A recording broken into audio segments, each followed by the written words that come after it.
Hi students, MLT first year microbiology and pathology subject. In that the first unit is historical introduction to microbiology. In that we discuss the contribution of scientist. Today we discuss about the scientist Robert Koch. The topic is Robert Koch. Robert Koch was a German physician and he also considered as father of microbial technique and father of bacteriology and medical microbiology also is considered. Robert Koch was a German physician. He was born in 1843 and died at 1910. He is considered as the father of microbial techniques. He developed the pure culture techniques. Pure culture techniques అంటే మనకి micro organisms అన్నీ కూడా కలిసి ఉంటవి. అంటే వివిధ రకాలైన బ్యాక్టీరియాలు, ఫంగస్లు, అందులో నుంచి మనకు కావలసిన బ్యాక్టీరియాని మాత్రమే పెంచడాన్ని ప్యూర్ కల్చర్ అంటాం. మనకు కావలసిన స్పెసిఫిక్ బ్యాక్టీరియాని పెంచడాన్ని మనం ఏమంటాం, ప్యూర్ కల్చర్ టెక్నిక్స్ అంటాం. అంటే అందులో ఒకే టైప్ ఆఫ్ బ్యాక్టీరియా అనేది ఉంటుంది, దాన్ని ఏమంటాం ప్యూర్ కల్చర్ టెక్నిక్స్. ఆ విధంగా ప్యూర్ కల్చర్ అనేది ఏ విధంగా చేస్తారు అనేది ఈయన ఇంట్రడ్యూస్ చేసిండు. And he introduced staining techniques. Staining means for clear observation of bacteria we can add stains or dyes to the smear is known as staining. Staining అంటే ఏంటిదంటే వర్ణకాలని, కలరింగ్ ఏజెంట్స్ అంటాంగా, వర్ణకాలను ఉపయోగించి బ్యాక్టీరియాలను గమనించడాన్నే staining అంటాం. అప్పుడు మనం అబ్జర్వ్ చేసిన bacteria అనేది కలర్ఫుల్గా క్లియర్గా కనిపిస్తుంది. For clear observation of bacteria we can add stain to the smear is known as staining.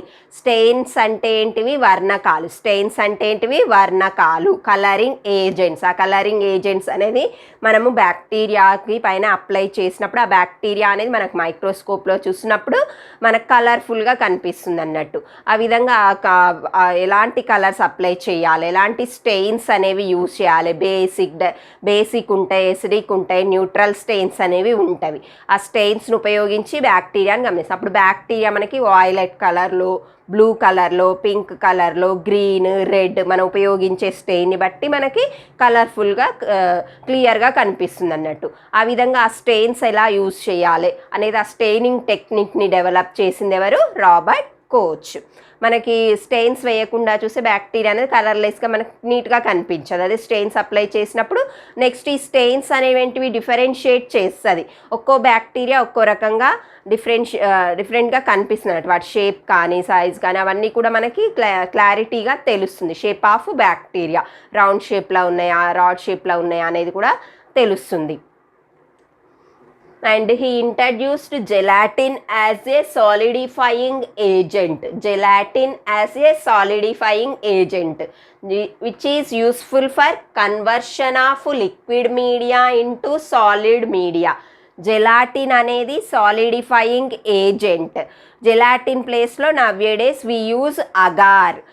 సాలిడిఫైయింగ్ agent అంటే గట్టిపరిచే పదార్థం, లిక్విడ్ని సాలిడ్గా మార్చే పదార్థాన్ని మనం జెలాటిన్ అంటాం. లిక్విడ్ మీడియా ఉంటుంది కదా, లిక్విడ్ మీడియాని సాలిడ్ మీడియా అంటే ద్రవ రూపంలో ఉన్నదాన్ని ఘన రూపంలోకి మార్చేదాన్నే మనము జెలాటిన్ అంటాం. జెలాటిన్ ప్లేస్లో మనం ఇప్పుడు అగార్ అనేది ఉపయోగిస్తున్నాం. అప్పుడు మీడియాని, మాధ్యమం ఉంటుందిగా, బ్యాక్టీరియాను పెంచడానికి ఉపయోగపడే మాధ్యమం, ద్రవ రూపంలో ఉన్నదాన్ని ఘన రూపంలోకి మార్చేదే జెలాటిన్. జెలాటిన్ వేయగానే అదేమవుతుంది? ద్రవ రూపంలో ఉన్నది మొత్తం దగ్గరగా వచ్చేసి గడ్డ కడుతుంది అన్నట్టు. ఆ గడ్డ కట్టడానికి ఉపయోగించేదే జెలాటిన్. ఈ జెలాటిన్ ప్లేస్లో మనం ఏం చేస్తున్నాం? ఇప్పుడు అగార్ని ఉపయోగిస్తున్నాం. అలాంటి సాలిడిఫైయింగ్ ఏజెంట్స్ని కూడా ఇంట్రడ్యూస్ చేసింది రాబర్ట్ కోచ్. జెలాటిన్ ఏం చేస్తుంది? లిక్విడ్గా ఉన్నదాన్ని సాలిడ్గా మార్చివేస్తుంది. He introduced gelatin as a solidifying agent which is useful for conversion of liquid media into solid media. And next, Robert Koch was the first person to correlate microorganisms with disease. అంటే సూక్ష్మజీవి, ఎలాంటి సూక్ష్మజీవి వల్ల, ఎలాంటి bacteria వల్ల వ్యాధి వస్తుంది, ఆ వ్యాధికారక జీవులను స్టడీ చేసిండు. దానికోసం ఈయన ప్రపోజ్ చేసింది ఏంటిదంటే germ theory of disease. In 1867, Koch presented germ theory of disease, means the correlation between the disease and causative agent, that is microorganism. అంటే డిసీజ్ని కలగజేసే, వ్యాధిని కలగజేసే సూక్ష్మజీవులను పరిశీలించిండు. దాన్ని బేస్ చేసుకుని ఆయన జర్మ్ థియరీ ఆఫ్ డిసీజ్ని ప్రపోజ్ చేసిండు, germ theory of disease. And in 1876 Koch demonstrated the anthrax disease in cattle is caused by Bacillus anthracis bacteria. 1876లో ఈయన ఏం చేసిండు, anthrax వ్యాధిని గుర్తించిండు. యాంథ్రాక్స్ వ్యాధి వేటికి వస్తుంది, క్యాటల్స్, పశువులకి, పాలిచ్చే జంతువులకి, ముఖ్యంగా వాటికి వస్తుంది, పశువులకి ఈ యాంథ్రాక్స్ డిసీజ్ అని వస్తుంది. మరి ఆ యాంథ్రాక్స్ వ్యాధి అనేది ఎలాంటి బ్యాక్టీరియా వల్ల వస్తుంది అంటే బ్యాసిల్లస్ యాంథ్రసిస్ అనే బ్యాక్టీరియా. బ్యాసిల్లస్ యాంథ్రసిస్ అనే బ్యాక్టీరియా యాంథ్రాక్స్ వ్యాధిని కలుగచేస్తుంది అని గుర్తించిండు. ఎవరు, కోచ్. ఎప్పుడు, ఇన్ 1876లో. The anthrax disease is caused by a bacillus anthracis. Bacillus anthracis అనేది ఒక bacteria. And next in 1882 he proved that Mycobacterium tuberculosis is a causative agent of TB. Tuberculosis అంటే క్షయవ్యాధి. TB అంటే ఏంటిది, క్షయవ్యాధి. ట్యూబర్క్యులోసిస్ అంటే క్షయవ్యాధి. ఈ క్షయవ్యాధిని కలిగించే బ్యాక్టీరియాని ఈయన ఐడెంటిఫై చేసిండు. ఆ బ్యాక్టీరియా ఏంటిది అంటే మైకోబాక్టీరియం ట్యూబర్క్యులస్. మైకోబాక్టీరియం ట్యూబర్క్యులస్ అనే బ్యాక్టీరియా క్షయవ్యాధిని కలిగిస్తుంది అని ఈయన నిర్ధారించిండు. మరి క్షయ వ్యాధి లక్షణాలు ఏ విధంగా ఉంటవి, వేటిని ఎఫెక్ట్ చేస్తుంది? క్షయ అంటే విపరీతమైన దగ్గు అనేది ఉంటుంది, అవి ఊపిరితిత్తులని ఎఫెక్ట్ చేస్తుంది, లంగ్స్ని ఎఫెక్ట్ చేయడం వల్ల మనకి విపరీతమైన దగ్గు అనేది మనము టీబీ పేషెంట్లో ఐడెంటిఫై చేయొచ్చు. ఆ టీబీ వ్యాధిని కలిగించే బ్యాక్టీరియాని గుర్తించిండు. ఏంటిది అది? మైకోబాక్టీరియం ట్యూబర్క్యులోసిస్ అనే బ్యాక్టీరియా టీబీ వ్యాధిని కలిగిస్తుంది. Next in 1883 he identified Vibrio cholera bacterium. In 1883 he identified Vibrio cholera bacterium. Vibrio cholera bacterium అనేది కలరా వ్యాధిని కలిగిస్తుంది. కలరా వ్యాధిని కలిగించే బ్యాక్టీరియా ఏంటిది? Vibrio cholera. ఇది కామా ఆకారంలో ఉంటుంది. విబ్రియో కలరా అనేది ఏ ఆకారంలో ఉంటుంది? కామా ఆకారంలో ఉండి ఫ్లాజెల్లా, ఒక కషాబాన్ని కలిగి ఉంటుంది. ఈ కలరా వ్యాధి లక్షణాలు ఏంటివి అంటే నీళ్ళ విరోచనాలు, వాటరీ డయేరియా అంటాం. కలరా వ్యాధి లక్షణాలు ఏంటివి? వాటరీ డయేరియా అనేది. అలాంటి వ్యాధి కారకాన్ని గుర్తించింది Robert Koch. And next in 1884 he proposed famous Koch postulates. Koch postulates on the associate of a bacteria to a particular disease. ఈయన కోచ్ అనగానే మనకు గుర్తు రావాల్సిన ఏంటివి? కోచ్ పాస్చులేట్స్. ఈ కోచ్ పాస్చులేట్స్ ఏంటిది అంటే ఏదైతే వ్యాధికారక జీవిని మనము ఆ వ్యాధిగ్రస్తులలో సేకరించి ఇంకొక వాటికి ఇనాక్యులేట్ చేస్తామన్నట్టు, అప్పుడు కూడా అవే వ్యాధి లక్షణాలు అనేవి కనిపించాలి. వాటినే కోచ్ పాస్చులేట్స్ అంటాం.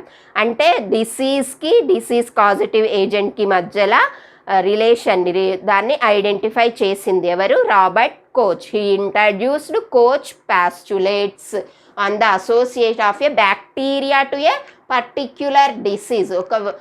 ఒక వ్యాధి ఉందంటే అది ఏ బ్యాక్టీరియా వల్ల వస్తుంది, లేదు ఆ బ్యాక్టీరియా ఇంకా వేరే రకమైన వ్యాధిని కలిగిస్తుందా, లేదా ఆ వ్యాధి లక్షణాలు ఇంకొక వ్యాధిలో కనిపిస్తున్నాయి అనేది టోటల్గా స్టడీ చేసింది రాబర్ట్ కోచ్. వేటి ఆధారంగా ఈయన కోచ్ పాస్చులేట్స్ అనేవి, కోచ్ సూత్రాలని ఈయన ఇంట్రడ్యూస్ చేసిండు.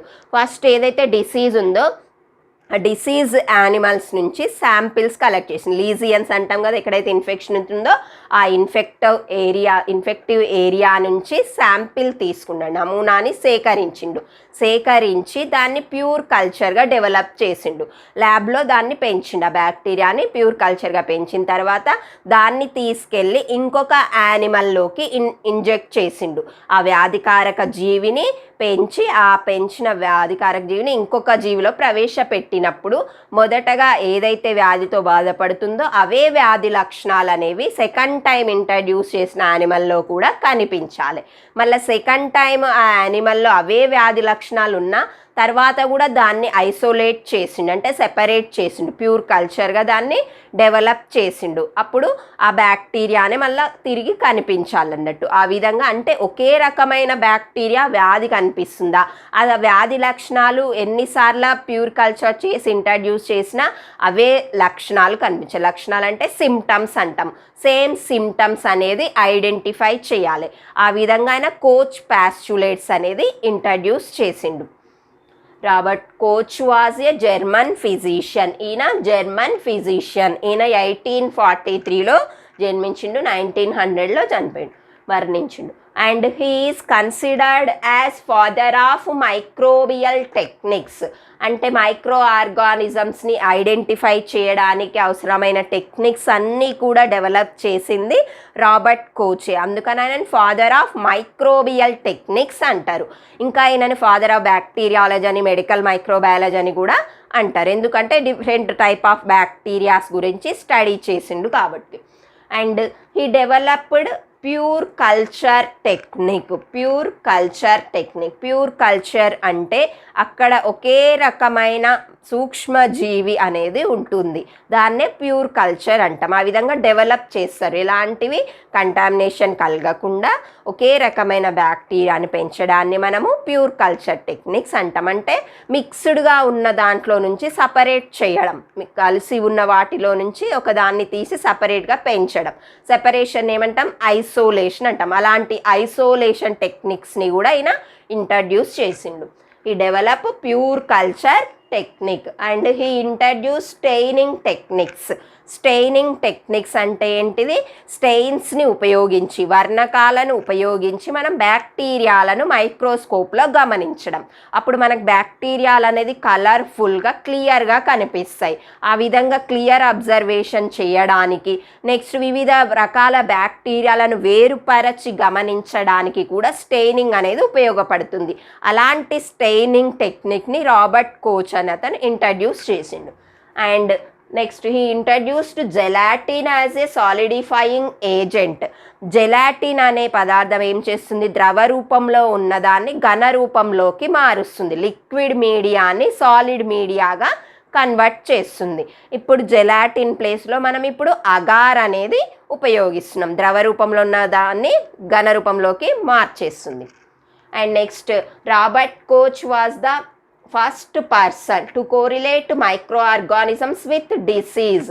అంటే సూక్ష్మజీవికి ఆ సూక్ష్మజీవి కలిగించే వ్యాధికి మధ్యలో కోరిలేషన్ని అబ్జర్వ్ చేసిండు. And he proposed in 1867 he proposed a germ theory of disease. In ఒక థియరీని ప్రపోజ్ చేసిండు. ఏంటిది అది, germ theory of disease. And in 1876 he demonstrate the anthrax disease. Anthrax వ్యాధి అనేది మొదటగా పశువులకు వస్తుంది. ఆ యాంథ్రాక్స్ వ్యాధిని కలిగించే బ్యాక్టీరియా బ్యాసిల్లస్ యాంథ్రసిస్. ఇది పశువులకు వచ్చిన తర్వాత వాటి నుంచి మానవులకు అనేది వస్తుంది ఆ వ్యాధి అనేది, యాంథ్రాక్స్ వ్యాధి. ఎప్పుడు వాటి యొక్క మీట్ తిన్నప్పుడు, ఇన్ఫెక్టెడ్ యానిమల్ మీట్ తిన్నప్పుడు, నెక్స్ట్ ఊల్, షీప్ ఉంటుంది కదా, దాని నుంచి ఊల్ సపరేట్ చేస్తున్నప్పుడు, ఉన్ని తీస్తాం కదా, ఆ ఉన్ని తీసినప్పుడు ఆ ఉన్ని ఇవి స్పోర్ ఫార్మింగ్ బ్యాక్టీరియాలు. ఆ స్పోర్స్ అనేవి వాటికి అతుక్కొని ఉంటాయి. అవి మన రెస్పిరేటరీ సిస్టంలోకి ఎంటర్ అయ్యి మనకి వ్యాధులని కలిగిస్తాయి. ఇన్ఫెక్టెడ్ యానిమల్ ద్వారా మన శరీరంలోకి ఈ బ్యాసిల్లస్ యాంథ్రసిస్ అనే బ్యాక్టీరియా ప్రవేశించి యాంథ్రాక్స్ వ్యాధిని కలిగిస్తుంది. ఆ యాంథ్రాక్స్ వ్యాధిని కలిగించే బ్యాక్టీరియాని కూడా ఈయన ఐడెంటిఫై చేసిండు. And next in 1882 he proved that mycobacterium tuberculosis is a causative agent of TB. TB అంటే ఏంటిది, ట్యూబర్క్యులోసిస్, తెలుగులో క్షయ వ్యాధిని కలిగించే బ్యాక్టీరియా మైకోబాక్టీరియం ట్యూబర్క్యులస్. ఈ బ్యాక్టీరియాని ఫస్ట్ ఐడెంటిఫై చేసింది రాబర్ట్ కోచ్. అండ్ ఈ also identified Vibrio cholera bacterium. Vibrio cholera bacterium అనేది కలరా వ్యాధిని కలిగిస్తుంది. కలరా వ్యాధి లక్షణాలు ఏంటివి? నీళ్ళ విరోచనాలు. కలరా బ్యాక్టీరియా అనేది కామా ఆకారంలో ఉండే బ్యాక్టీరియా. టీబీ వ్యాధి లక్షణాలు ఏంటివి? విపరీతమైన దగ్గు. And in 1884 he proposed famous Koch postulate. In 1884 he proposed famous Koch postulates on the associate of a bacteria to a particular disease. అంటే వ్యాధి లక్షణాలను కలిగించే బ్యాక్టీరియా అనేది, ఆ బ్యాక్టీరియా లక్షణాలు ఏ విధంగా ఉంటాయి, తిరిగి ఆ బ్యాక్టీరియాని ఇంకో జీవిలోకి ప్రవేశపెట్టినప్పుడు కూడా అవే వ్యాధి లక్షణాలు కనిపించాలి అనేది కోచ్ పాస్టులేట్స్. ఇది రాబర్ట్ కోచ్ గురించి. ఓకే.